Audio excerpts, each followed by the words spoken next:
Hi guys! For today's video, gagawa tayo ng DIY pumpkin. Since yung mga pamangkin ko at yung kapitbahay ko, yung iba hindi makakabili, yung iba wala pang pambili, at yung iba isang beses lang naman gagamitin, kagastos ka pa.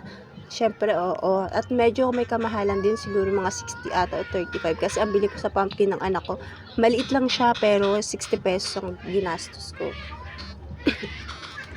At saka nga pala guys, ito, ang requirements ko lang sa kanila is magdala kayo ng garapon, colored paper, glue. Kung estudyante ka, may glue ka, sige go. Pero kung wala, scotch tape na lang.